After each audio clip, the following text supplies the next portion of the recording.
역대하 21장 8절에서 10절 말씀입니다. 여호람 때에 에돔이 배반하여 유다의 지배하에서 벗어나 자기 위에 왕을 세우므로 여호람이 지휘관들과 모든 병거를 거느리고 출정하였더니 밤에 일어나서 자기를 에워싼 에돔 사람과 그 병거의 지휘관들을 쳤더라. 이와 같이 에돔이 배반하여 유다의 지배하에서 벗어났더니 오늘까지 그리하였으며 그때 림나도 배반하여 여호람의 지배하에서 벗어났으니 이는 그가 그의 조상들의 하나님 여호와를 버렸음이더라. 아멘. 오늘 본문은 여호사밧이 죽고 그의 장자였던 여호람이 남유다의 왕이었을 때 이야기를 우리에게 들려줍니다. 그런데 이 여호람이 정말 문제가 많은 왕이었어요. 여호람이 어떤 왕이었는지를 이해할 수 있는 구절이 세 군데가 있는데 역대하 21장 4절을 보시면 그의 모든 아우들과 방백들 중 몇 사람을 칼로 죽였더라. 자기 동생들 다 죽인 왕이고요. 6절 보시면 그가 이스라엘 왕들의 길로 행하여 아합의 집과 같이 하였으니 이는 아합의 딸이 그의 아내가 되었습니다. 북이스라엘 집사람과 결혼을 해서 섞여버렸다라는 거죠. 11절 보시면 여호람이 또 유다 여러 산당을 세워 예루살렘 주민으로 음행하게 하고 또 유다를 미혹하게 하였으므로 왕임에도 불구하고 본인이 앞장서서 예루살렘의 어떤 영적인 타락을 주도했다 이 얘기입니다. 결국에 이 여호람은요 마지막에 하나님께 저주를 받아서 병으로 죽게 됩니다. 사실 이런 그 패역한 왕의 일대기를 통해서 우리가 누릴 수 있는 은혜가 과연 뭐가 있을까 싶죠. 하지만 이 여호람의 이야기를 쭉 읽다 보면 유독 눈에 띄는 특징이 하나가 들어오게 됩니다. 8절 보시면 여호람 때에 에돔이 배반하여 유다의 지배하에서 벗어나 자기 위에 왕을 세우므로 10절에 보시면 그때 림나도 배반하여 여호람의 지배하에서 벗어났으니 16절에 보시면 여호와께서 블레셋 사람들과 구스에서 가까운 아르비아 사람들의 마음을 격동시키사 여호람을 치게 하셨으므로 이 여호람 때에 주변 나라들이 하나씩 유다의 통치에서 벗어나게 되었더라라는 거예요. 그리고 오히려 그들로부터 공격을 받게 되었더라. 남유다를 둘러싸고 주변 국가들과 평안한 날이 없었더라. 왜 이렇게 됐을까요? 10절에서는 이렇게 한마디로 정의합니다.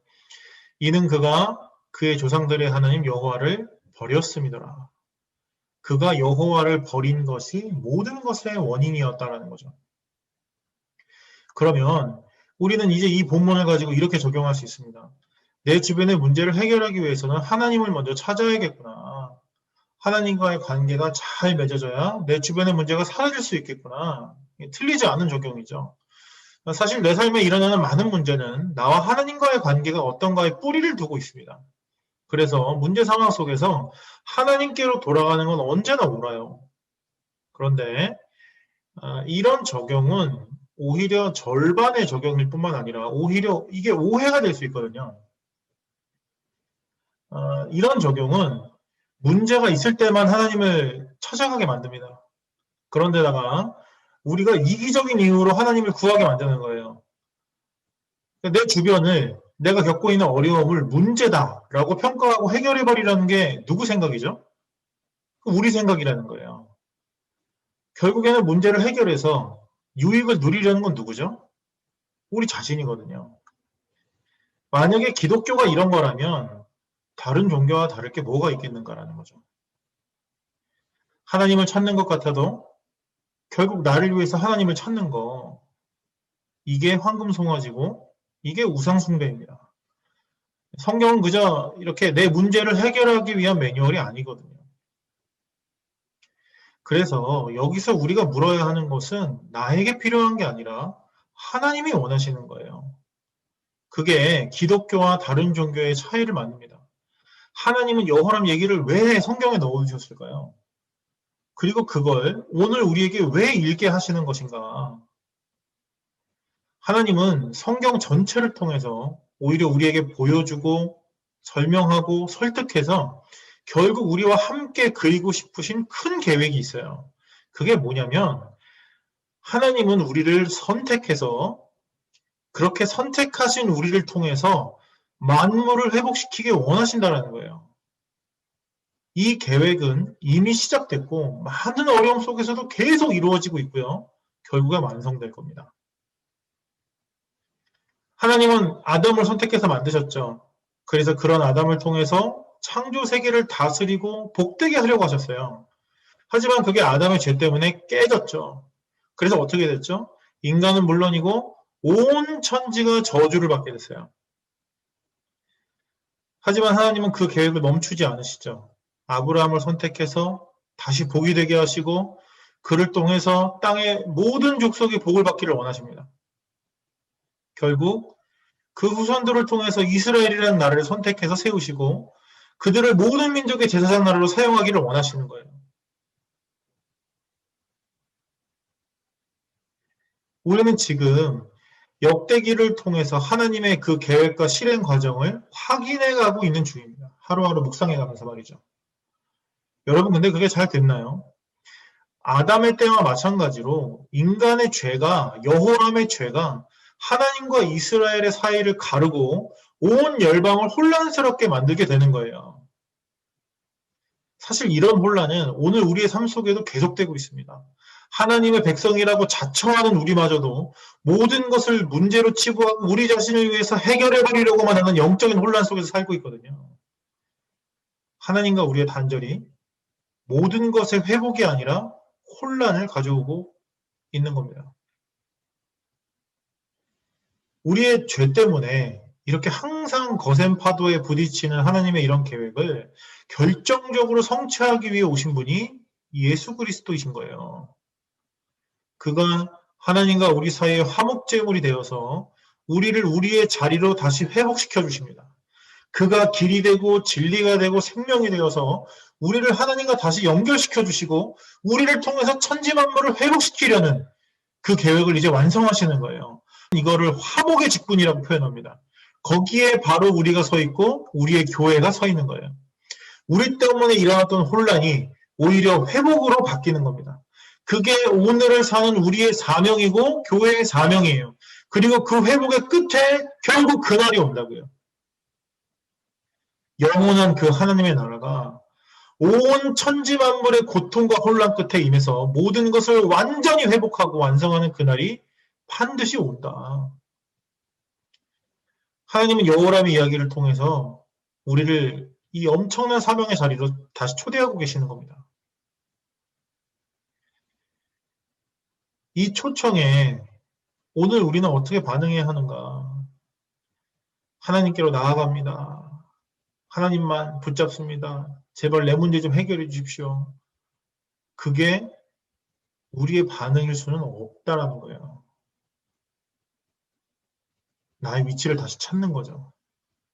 나의 사명을 다시 회복하는 거죠.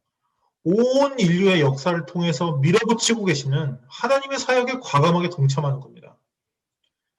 우리가 온 인생을 바칠 만한 가치는 그것뿐이에요. 오히려 우리 인생의 진정한 의미를 찾아줄 수 있는 건 그것뿐이라고요. 길은 언제나 예수님께 있죠. 오늘 하루 예수님을 깊이 묵상해 보십시오. 그에게 깊이 젖어드는 거예요. 그에게 깊이 가라앉아 보면 그 바닥에서 부딪히는 예수님의 깊은 본심은 언제나 십자가입니다.